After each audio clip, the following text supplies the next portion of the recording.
and went on to earn a Bachelor of Philosophy degree from the University of Oxford and a JD from Yale Law School. She's a frequent contributor to the Wall Street Journal, and she's the author of Irreversible Damage, The Transgender Craze Seducing Our Daughters. It was named a best book by The Economist and the Times of London, and she'll be drawing on themes from that book in her talk today. In a recent essay on Substack, she wrote about big tech censorship of arguments that question this transgender craze. In this particular case, her subject was Amazon.com's sudden removal from its website of a book that is critical of the contemporary transgender movement. She argued that this kind of censorship has the effect of suppressing free speech, both now and in the future. As she wrote in her essay, and I'm quoting, "This is the chilling effect of censorship that John Milton called the greatest displeasure and indignity to a free and knowing spirit that can be put upon him." She continued, "When censorship is imposed by the government or the world's third largest multinational, it forbids new life like a frost." Well, we at Hillsdale happen to think the right to free speech is essential, and so to our speaker I say, welcome to the spring thaw, Abigail Shrier.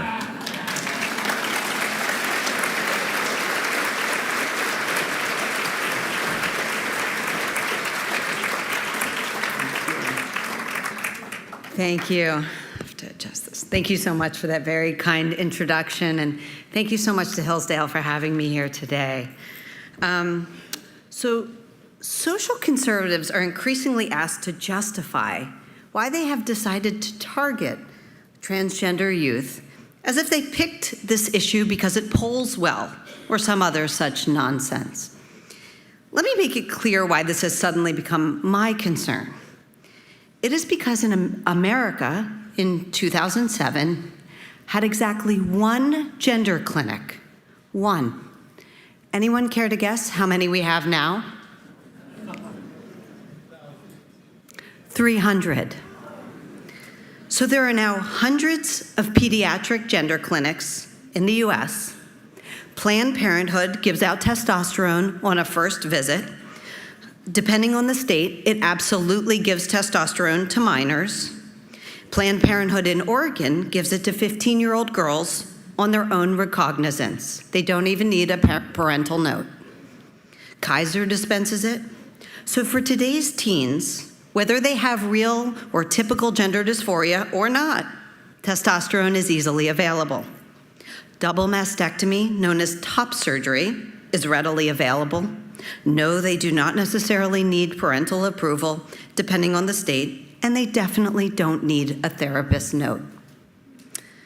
Okay, so let's talk about the transgender phenomenon. I'm going to start by walking through the major issues and claims about youth and adolescent gender transition, and we'll work our way to the big question, which is, how did we get here? How did we get to a place in which we're all supposed to pretend that the only way you know that I'm a woman is if I give you my pronouns? How did we get to an America in which a 15-year-old in Oregon can begin a course of testosterone without her parents' permission? A lot of the answer, of course, comes from the hard left, but at least one part of the answer is conservative squeamishness about issues we'd rather not deal with at all. So let's begin by dealing with it. What is gender dysphoria? Gender dysphoria, the severe discomfort in one's biological sex, is absolutely real. It's also exceedingly rare, typically afflicting roughly 0.01% of the population, and overwhelmingly males, so roughly 1 in 10,000 males, meaning nobody you went to high school with. And it typically began in early childhood, ages 2 to 4. Little boys insisting, "No, mommy, I'm not a boy, I'm a girl." Boys who were insistent, consistent, and persistent in this feeling that they were in the wrong body. It is, by all accounts, excruciating. I've talked to many transgender adults, most of them biological males, and they describe the relentless chafe of a body that feels all wrong. Now, there are at least 3 separate issues I'm going to talk about today.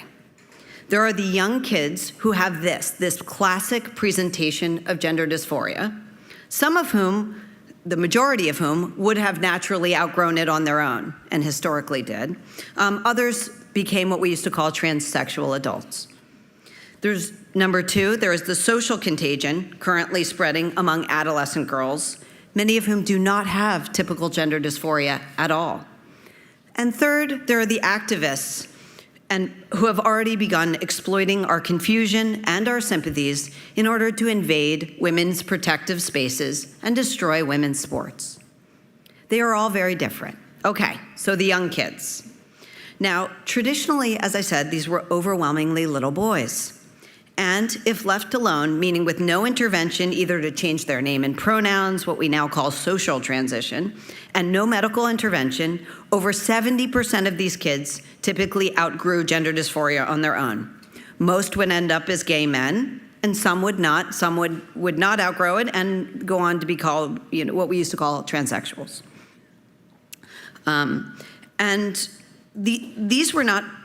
Transsexuals were not people who used to pretend they were somehow really women or were always truly female. They were just people who felt most comfortable presenting as female. I've talked to a lot of transgender adults, and they'll tell you they know that people can tell their biology is different, but their goal isn't so much to fool other people as it is to achieve a level of comfort with themselves. For many, that involves hormonal intervention and surgeries, and I've talked to several who say that hormones they took or the surgeries they underwent brought them a measure of peace. I can also tell you that they are generally holding down steady jobs and are leading good, productive lives. But today, we don't just leave kids alone who say this and let chips fall where they may, letting some kids outgrow their gender dysphoria and others to transition when they reach adulthood. Today, we decide the moment a child seems not perfectly feminine or not perfectly masculine, today we say, I know what this is. This is a trans kid. We take them to a therapist or doctor, nearly all of whom practice so-called affirmative care. That is, nearly all of whom have accepted that it is their job to immediately affirm or agree with the patient's self-diagnosis and to immediately help them medically transition. Teachers affirm young children in school, both by teaching the class that only they, the children, know their true genders, and encouraging kids to reintroduce themselves to the class with their new name and pronouns. Therapists affirm and encourage minors down this path, and even pediatricians do. And the typical next step for these kids after changing their name and pronouns to their friends and classmates is puberty blockers. Puberty blockers shut down the part of the pituitary that directs the release of hormones catalyzing puberty.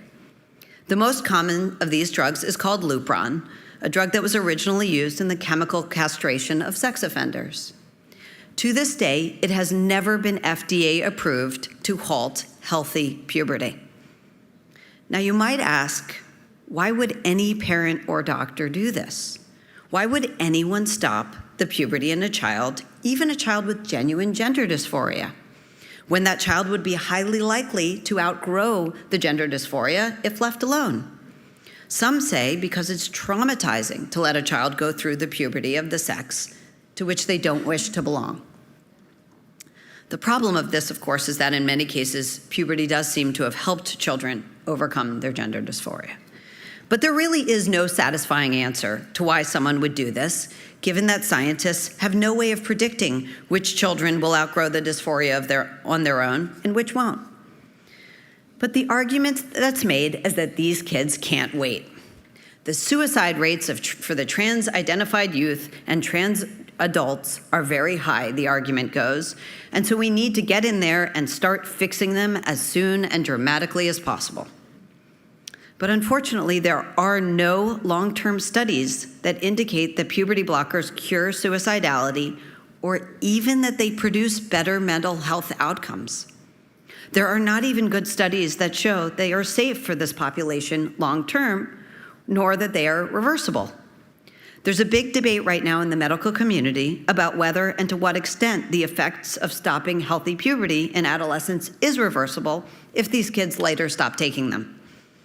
What we do know is that puberty blockers will block all the secondary sex characteristics, sexual maturation, and development of bone density from occurring. We do know that because of the inhibition of bone density and other risks, doctors don't like to keep a child on puberty blockers for more than 2 years. And we know that once a child's healthy puberty is arrested, placing her entirely out of step with her peers, this seems to guarantee that she will proceed to cross-sex hormones like testosterone. In studies, nearly 100% of kids who are put on puberty blockers proceed to cross-sex hormones. And we know that if a child goes from puberty blockers to cross-sex hormones, that child will be infertile. She may also have permanent sexual dysfunction, given that her sex organs never reached adult maturity, but she will certainly be infertile. So the claim that puberty blockers are safe and reversible for this population is not well-founded. And the claim that it's a neutral intervention, just a pause button, they say, without serious downsides, is simply false. We wouldn't accept this level of glib salesmanship in any other area of medicine. Okay, so those are the kids who actually have gender dysphoria. For the nearly 100-year history of diagnosing gender dysphoria, these little kids were what we were talking about when we talked about gender dysphoria. But in the last decade, that thanks in large part to social media, there's been another population that claims to have gender dysphoria.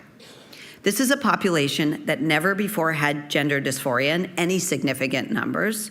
In fact, before 2007, there was no extant scientific literature on their having gender dysphoria at all. Teenage girls. This is the phenomenon Brown University public health researcher Dr. Lisa Littman called rapid onset gender dysphoria. And it refers to a sudden spike in transgender identification among teen girls with no childhood history of gender dysphoria at all. Not only have the rates of these girls claiming trans identification risen dramatically in the US and all across the West, over 4,400% rise in teen girls presenting for gender treatment at the UK's National Gender Clinic, for instance. But teenage girls are now the leading demographic of those claiming to have gender dysphoria. What's going on? The answer is social contagion. One more instance of teen girls sharing and spreading their pain. There's a long history of peer contagion with this demographic, of course. We know that anorexia and bulimia spread this way. And we know that this demographic, teen girls, is in the midst of the worst mental health crisis on record, with the highest rates of anxiety, self-harm, and clinical depression we've ever seen. We know that the population who tends to fall into social contagions is the same high anxiety, depressive group of girls who struggle socially in adolescence and tend to hate their bodies. Add to that a school environment where you can achieve immediate valorization and popularity by declaring a trans identity, and of course, the delicious temptation to stick it to mom. Add further the great many trans social media influencers who can't wait to convince troubled teen girls that identifying as trans and starting a course of testosterone will cure all of their problems. And you have a very fast-spreading social phenomenon. I've spoken to families at top girls' schools that will attest that 15 or 20%, or in one case 30%, of the girls in their daughter's 7th grade class now identify as trans. When you see that, you're witnessing a social contagion in action. There is no other reasonable explanation. These teen girls are in a great deal of very real pain. Almost all of them have dealt at some point with an eating disorder or engaged in cutting or been diagnosed with other serious mental health comorbidities. And now they're being allowed to self-diagnose with gender dysphoria by a medical establishment that's decided its job is merely to affirm and agree with these girls. a medical establishment that has, with regard to trans-identified adolescents, effectively turned its doctors into life coaches. Since my book, Irreversible Damage, was published in June of 2020, more evidence than I ever could have imagined has come out indicating that this thesis is correct. You may not know the name Kira Bell. This is a young woman in the UK, very troubled in adolescence, who was rushed to transition in her teen years and came to regret it. She underwent double mastectomy and spent years on testosterone, only to realize that her problem had never been gender. She sued the National Gender Clinic in England, and back in December, the High Court of Justice examined her case and the claim of similarly situated plaintiffs, and she won. The court examined the medical protocols applied to her, protocols identical to the ones we have in America, and the High Court of Justice was horrified. It was absolutely appalled that a young girl had been allowed to consent to eliminating her future fertility and sexual function at an age when she could not have possibly gauged that loss. She had begun transitioning at 15. This case was called a landmark case in England. It was covered by the Times of London, The Economist, and even The Guardian. It was seen as a real condemnation of the effort to fast-track so many young girls to transition. And one of the things the court noted was that the clinic had been unable to show any psychological improvement in the girls it had treated with transitioning hormones. If you didn't read about the landmark Kira Bell case in the American legacy media, well, that's because they decided to pretend it didn't happen. Just as they continued to ignore or dismiss the stories of the thousands of detransitioners. These are young women who underwent medical transition and later regretted it and attempt to reverse course. A lot of these treatments are permanent, but they do what they can to try to reverse some of the effects. So in America, the teen trans phenomenon gets treated as a conservative issue. That is a political issue rather than a medical one. And so perhaps the greatest medical scandal of this decade is dismissed as a conservative preoccupation. Finally, there's a third group of people we talk about when we talk about the transgender phenomenon. And this is the group that seems to want to eradicate girls' and women's sports and protective spaces. Many or most of these proponents are not transgender themselves, but they are activist and they are energized. And they do seem to be winning.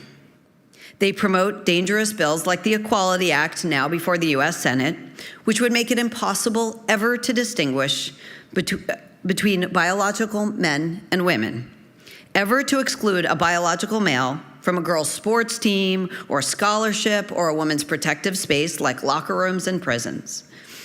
And they would do this based entirely on a male's self-identification. All that a violent male felon needs to do is announce his new pronouns and identity, and he becomes eligible to transfer into women's prison wherever such laws are found. We have these laws now in California and the state of Washington, and as you might imagine, hundreds of biological male prisoners have already applied to transfer in. For this third group, it is not enough that we create a separate unisex bathroom while preserving a women's room for women. It is not enough to have an open category for those trans-identified athletes who do not wish to be stigmatized while preserving the girls' team for biological girls. And it is not enough to keep a separate safe zone in a prison for those trans-identified biological men who might be at risk in male prison. No, they are working to abolish all women's-only spaces.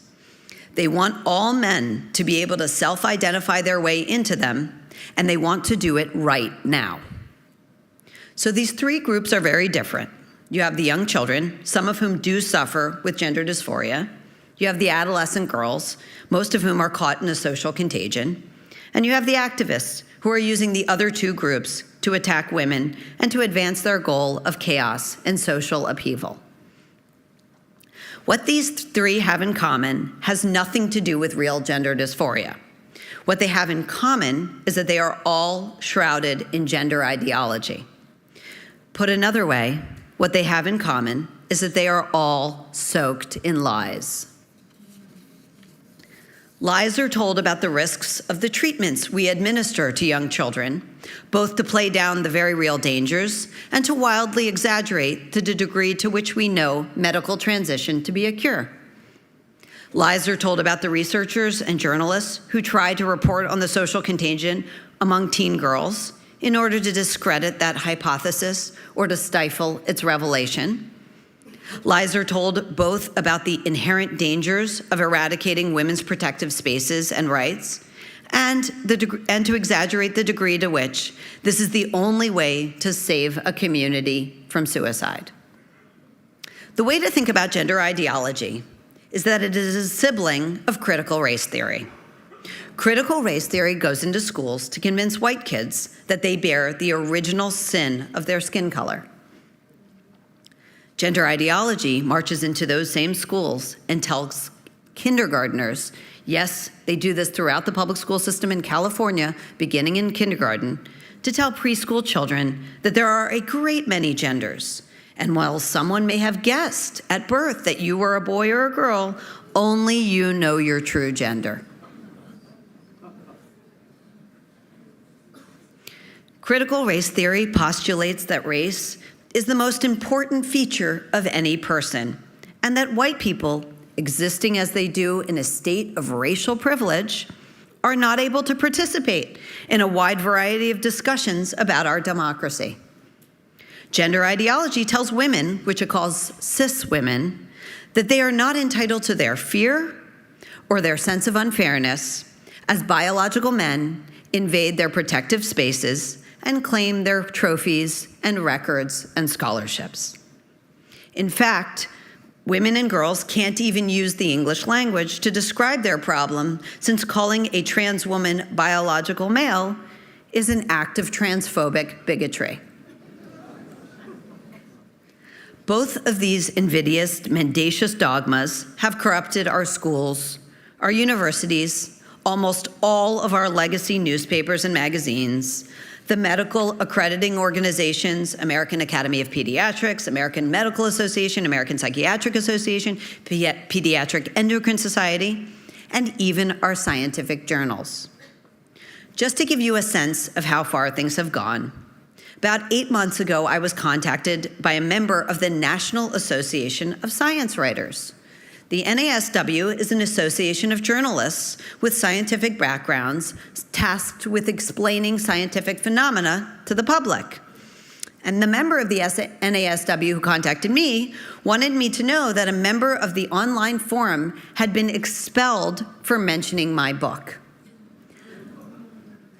I contacted the member who had been, the person who mentioned my book who had been expelled, Sean Scott, and he told me he hadn't even read my book. It just sounded interesting to him.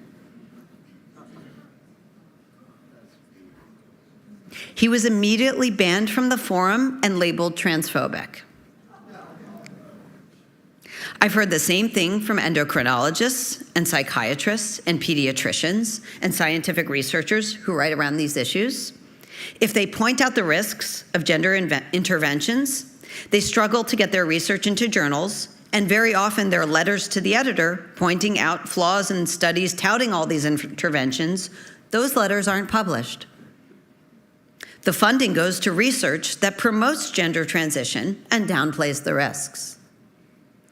There are phalanxes of young doctors now, many of them in pediatrics or child psychiatry, who believe their primary job is social justice. And they don't hide this. They brag about it online every day. And you're starting to see this kind of thing put into practice. Perhaps America's most prestigious hospital, Brigham and Women's Hospital in Boston, recently announced that it would offer preferential care to patients based on race. And on questions of gender, we're seeing it with a mass celebration of transitioning treatments provided to young people by doctors who show an inexcusable complacency about the risks of these treatments. The Washington Post just last week quoted some of these young doctors and claimed that it was a factual matter that puberty blockers are fully reversible. That was the quote. Puberty blockers are fully reversible. Except that that's not something anyone can claim to know yet.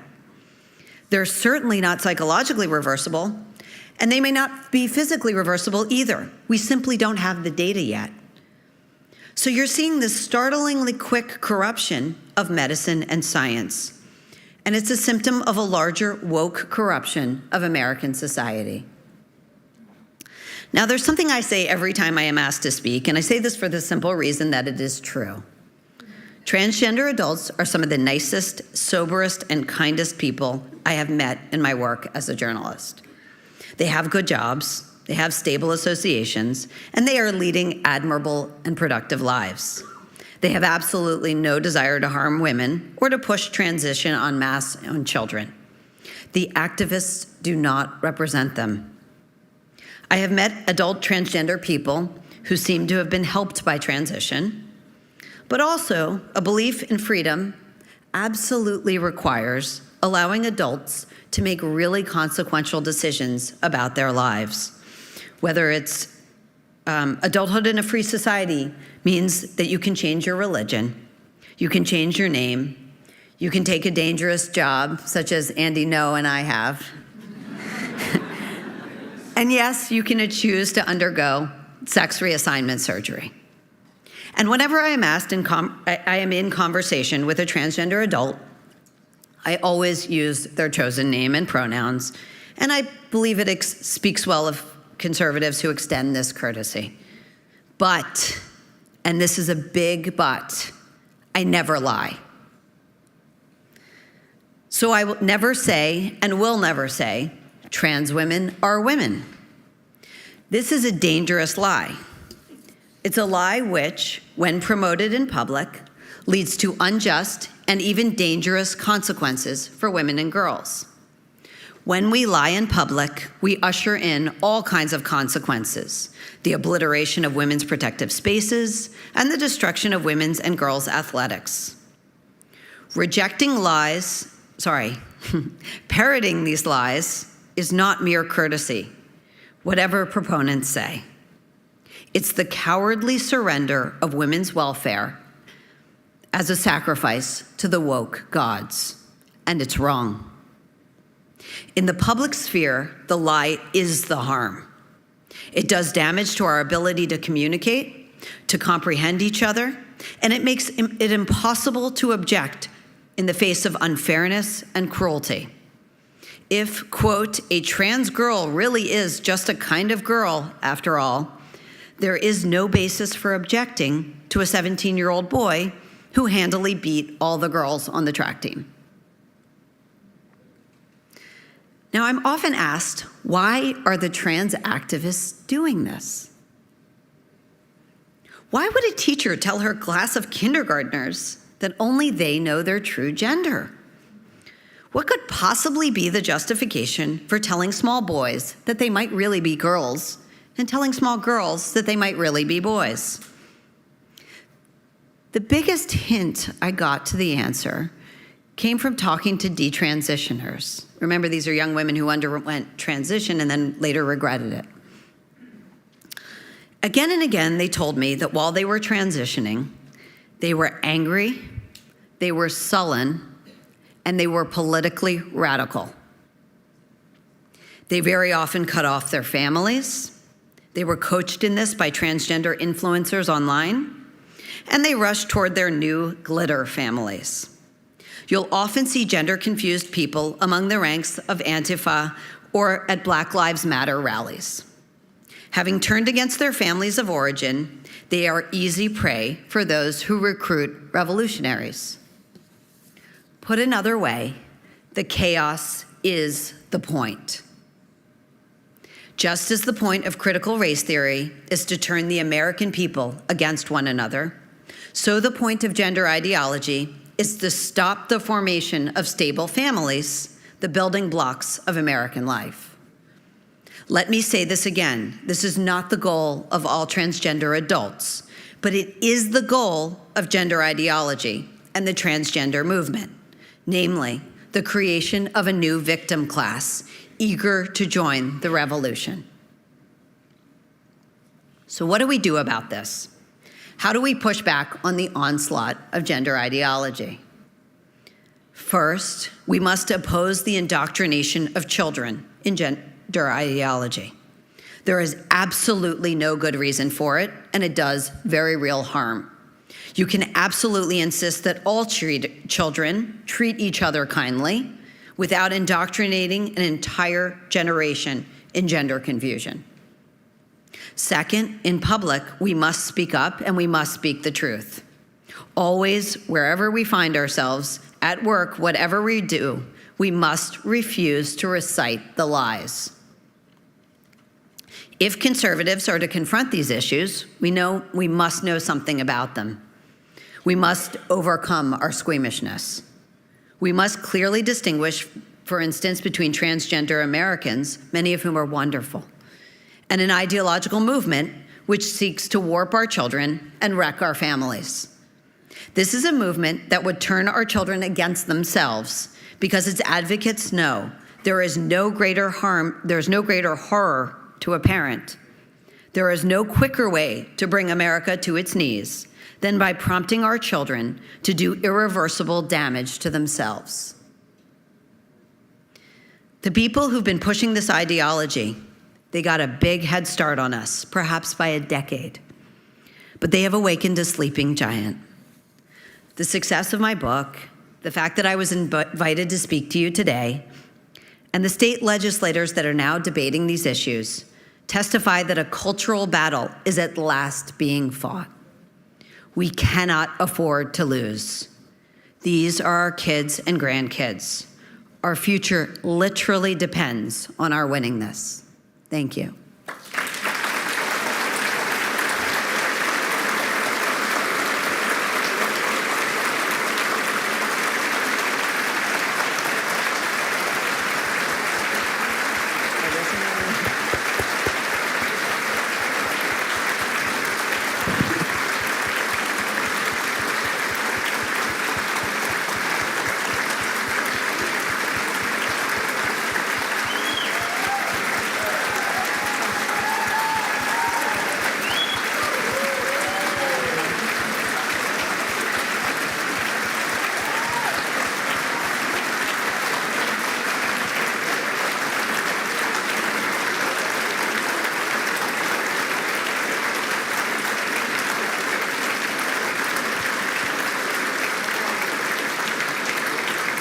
This is the first audience I've been to that didn't want to throw things at me.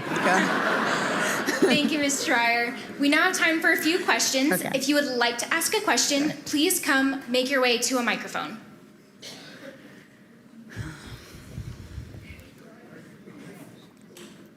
Yes. Abigail, couple things. Number one, Caitlyn Jenner. Couple questions. One, have you ever met her? Number two, would you vote for her at this point if you were a California resident? And number three, if she were to become governor of California, how would this movement change? Thank you. Okay, so I would have, I don't know very much about her politics. I really don't, except that she's a Republican and supported Trump. I don't have any problem with electing someone like Caitlyn Jenner. I will tell you that she has certainly pushed back on some of the activists, and she has said that transitioning was easier than coming out and supporting Trump. I just don't see that as a threat. Her, or as far as I know her, and I don't, have great knowledge of her politically. I'm not sure anyone does, but I don't see someone like her as a threat.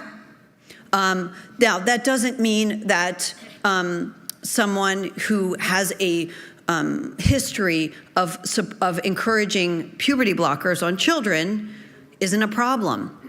The biggest threat we're facing in America right now is, and Elizabeth Warren, I think a week ago, said that it's transitioning care, they call it gender affirming care. This is another lie. Gender affirming, it's only affirming your gender. That's all we're doing, is a right, a human right of children. Elizabeth Warren said that. The moment it becomes a human right, every parent who disagrees with it has to worry about their custody. This is coming here. It's already all over Canada. This is coming here. It will absolutely threaten parents' custody rights if they don't go along with it. And when I tell you the parents who call me are politically progressive, the ones who have lost their daughters to this supported gay marriage long before it was legal. They do not have any issue with gay people. They do not have any issue with gay rights. They do not have any issue with transgender rights. They simply didn't think it was right for their daughter. They thought she had other mental health problems, and that's an issue for social workers and therapists. They were undermined by their teachers. They were undermined by the therapists they paid for. They were undermined by their doctors. Everyone affirmed the kid against the parents' wishes.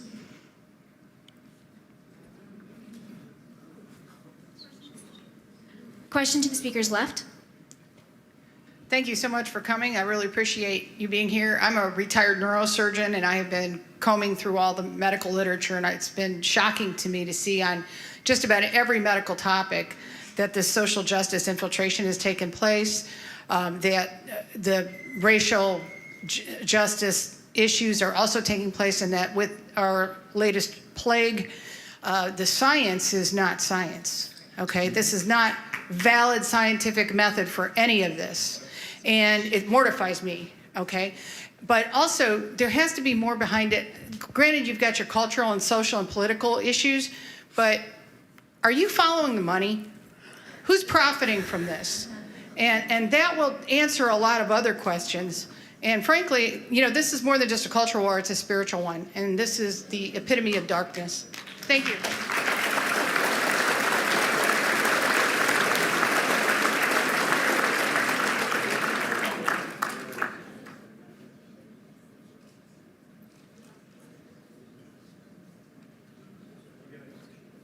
Should I respond? Okay, so, sorry. Like I said, I'm not used to friendly audiences. Sorry.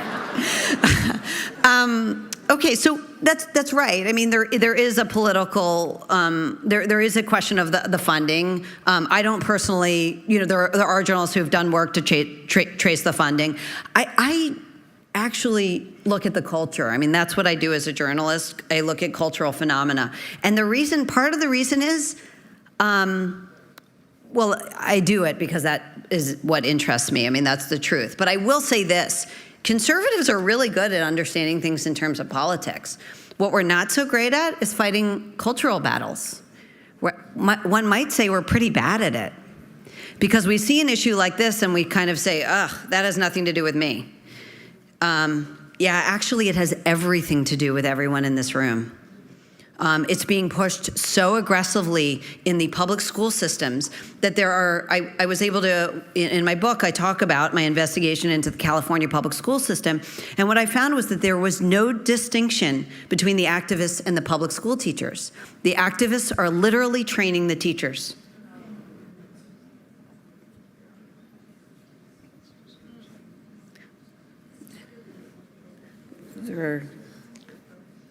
Yes, Abigail. Yeah, sure. Yes, I can't see. I'm here. Oh, there you are.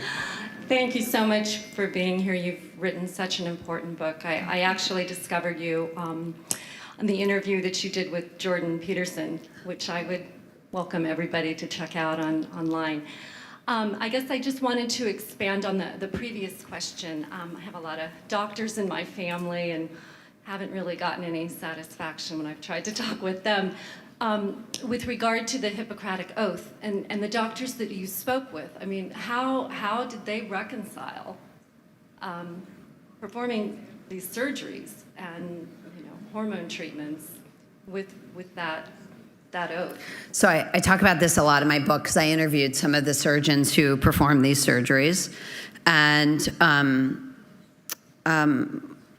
so anyway, I talk to them, and I go through that a little bit. But one of the things I will say is, this really is an ideology, and when it captures people, there's a remarkable incuriosity about basic science. So, for instance, they will say to me, but they're so happy when they seem very pleased. I'm saving lives. They believe that. Now, the Dr. Lisa Littman, who did the original study on this, one of the things that alarmed her, and I talk about in my book, is that when she attended a WPATH conference, that's a medical conference for transgender health. It was the old Transgender Health Society. What she couldn't believe is that when they would discover, this was her first, she's an OB-GYN by that was her first residency and whatnot. And this was her first WPATH conference, and I think 2017 she attended. And what she discovered was that it was the only medical conference she had ever attended. This woman is a politically progressive, where no one was discussing the risks. It was a celebration-only zone.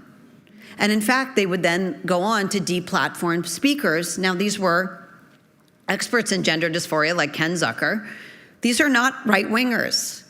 But if they were willing to talk about risks or any course of treatment other than immediate transition, they were canceled.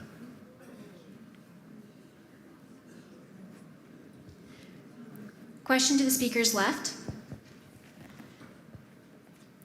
Thank you kindly for coming and addressing us. Phenomenal talk, and awesome that you talked about the how. At the end, you mentioned the why, to create chaos. I guess I would submit it's a little deeper than that. I would think that it's just pure evil. And I guess my question to you would be, do you think that this is one of the roads to what a lot of progressives, uber billionaires, talking about depopulation of our planet? When you mentioned that, 30% go on to do the testosterone and then are infertile?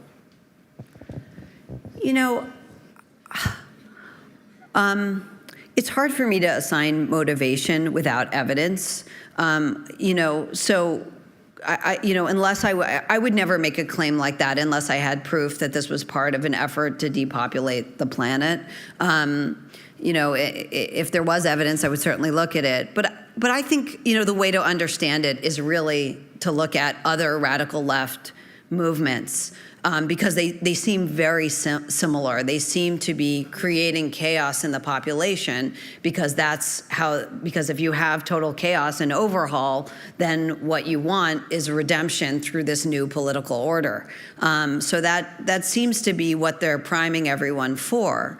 But again, not everyone needs to, who promotes this needs to be totally aware of that, but they're participating in an ideological movement that seems to be headed that way. Question to the speakers, right?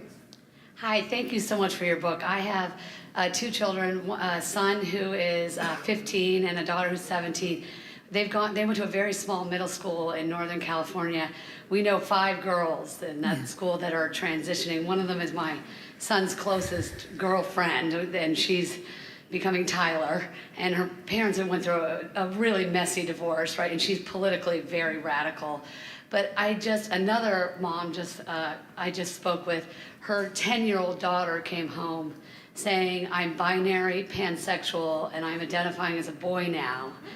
I don't know what to say to her. I just need some practical advice. What should I say to this mother? Well, a couple of things. I think the book is helpful because my book doesn't exactly tell you, it gives you some suggestions, but it really isn't about what to do. It's more about how to understand this. But to all of you, I would say, the moment you hear that, get your kids out of that school.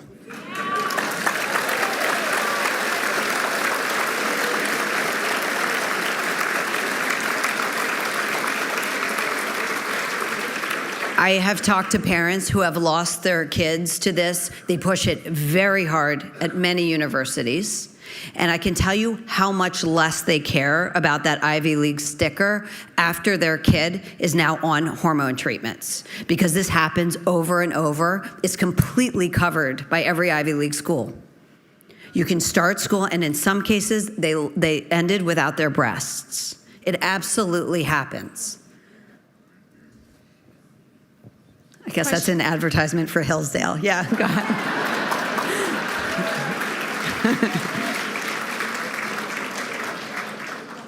Question to the speakers left. I just wanted to make a couple of comments. Years ago, I spent some time in Sweden with the military. And one of the things I learned about Sweden was through the people I was working with, where they said the state owns your children. And I said, what do you mean by that? They said, we bring them up, we feed them, we put clothes on them, but we do not own them. The state can come in anytime they care to and remove them from your family for any reason. Well, that started me thinking about it, and over the years I discovered that the Marxist lifestyle is to break down the family any way they can, and once they take over, they can change things to fit their situation. They want to create chaos, like you were saying in your book. This is all a useful distraction for something else that you're talking about. It's just one out of many distractions. So the type of politics that we're heading toward will be, as you said, the way the left works. This is not their real agenda. Their real agenda is control over every living thing.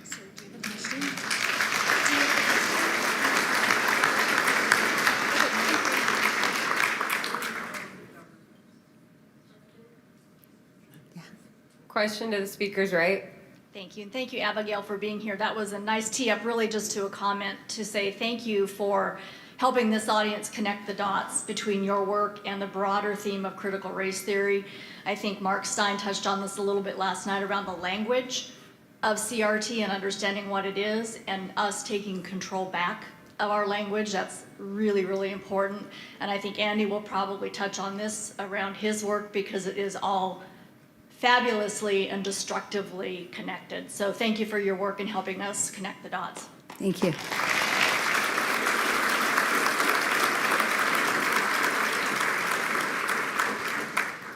Question to the speakers left.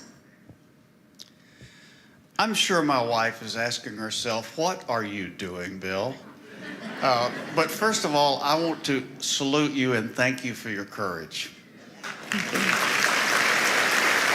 Thank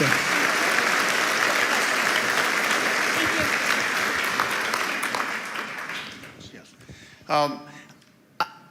You have done a wonderful job of presenting things that, for me personally, were always sort of lying under the surface.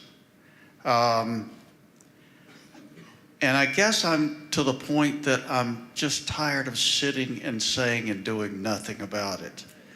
And I keep asking, you've given a lot of reasons and justifications for what these people are doing with and to our country. But I keep coming back to the question of why and who. And I guess I'm left with the conclusion of where are the roots of this, and dare I say, Satan. There just seems to be no real justifiable reason for what's happening in America today. Thank you very much. Okay.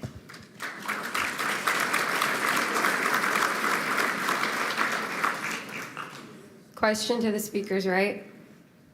Hey, thank you. I can't hold it. Okay. I was wondering if you could clarify something I might have misunderstood earlier, and then also have a question based off of that. You were talking about infertility, and I couldn't tell if it was caused by the beta blockers themselves or the fact that they move on to testosterone after that. Okay, so that's a really good question. Puberty blocker, going from puberty blockers, so blocked puberty straight to cross-sex hormones virtually guarantees infertility.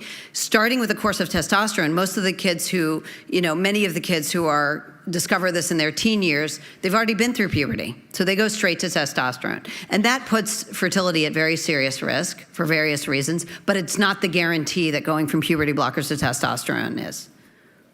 But puberty blockers themselves, do those cause infertility, or is it more what comes afterwards? Well, you can't have a baby if you haven't gone through puberty. So of course you aren't fertile while you haven't even been through puberty. And then if the puberty blockers, if you go off the puberty blockers, there is a chance, you may just revert to normal. We don't really have the data yet to know because we haven't been experimenting on these kids for long enough. So, I mean, it is experimental treatment. That's what we're doing. We're conducting a mass experiment. So traditionally, puberty blockers were used in many different ways, but one of the ways was there's a condition called precocious puberty, and that is when a 4-year-old starts developing breasts. So we shut off an overactive pituitary, essentially, or we pause it. That was the idea. It was a pause button, and then you could we could take the kid off of it, around the time it would be normal and healthy to go through puberty, and at that point, puberty seemed to take its course without problem. The problem is we're now putting puberty blockers into a different population. These are kids who are going through healthy, normal puberty, and we're arresting that. And I've been told by many doctors, this is not my own research, but many doctors, when you arrest a healthy system, when you shut down a healthy system that's operating properly in the endocrine system, there's just no guarantee that it's going to pick up where it was supposed to if you go off them. Now, again, we don't have the research yet to know one way or the other. Thank you. Makes a lot more sense. So I guess my question is, it sounds like we're seeing that the current social trend is creating like a hyperinflation of people who are, or children who are, have gender dysphoria. Is it possible that before now it kind of skewed lower than it actually was due to it being a lot harder to come out as gender dysphoric? And have you ever seen a child in any instance where if we found that puberty blockers were potentially healthy, where they could have the case to actually benefit from it? Sure. So are there these kids who absolutely have gender dysphoria and might be helped by puberty blockers? Yes. It's totally possible. And that is why I have never supported the bans. I have never come out in favor of banning a treatment that might potentially work for one child or be appropriate for one child. I'm totally open to the possibility that it might be appropriate for one child. Now, the other question, how do we know we're not reverting to a normal base rate? How do we know this isn't the rate that we would all be at? This isn't the number of transgender people we would always have seen if not for all the stigma and harassment that they experience. And my answer to that is, where are the women in their 40s, 50s, and 60s discovering their transgender identity? Now's their time. Where are they? Why is it the same population that falls for every other social contagion, teen girls with other mental health comorbidities? We should see this across the whole population. We don't. It's possible that it's somewhere in the middle or even lower, or at least higher than it was, is I guess what I'm saying. Like, we're probably higher than we would be now, but we do see people in their middle age now who are transitioning and for the first time feel comfortable to do so. Do you still think it's probably higher than it used to be, at least? So is this the normal rate that the natural rate that we would see? Is that what you're asking me? I'm asking if you think the 2007 rate was the normal rate, or if it falls somewhere in the middle. I don't know how I could possibly know that. How do I know that, what the effect of culture is? I mean, I have someone I've become, very friendly with who was a lesbian for years, and now and transitioned because she was involved with a woman who was uncomfortable being in a lesbian relationship. She transitioned in her, I think, 40s to male and regretted that. So, you know, and I'm not saying that everyone would regret it. You know, obviously we make all kinds of decisions as adults. I'm completely fine with adults making those decisions. But if you're asking me in the absence of culture, what would the number of transgender people be? I don't know how I could have any idea. We have time for one more question to the speakers left.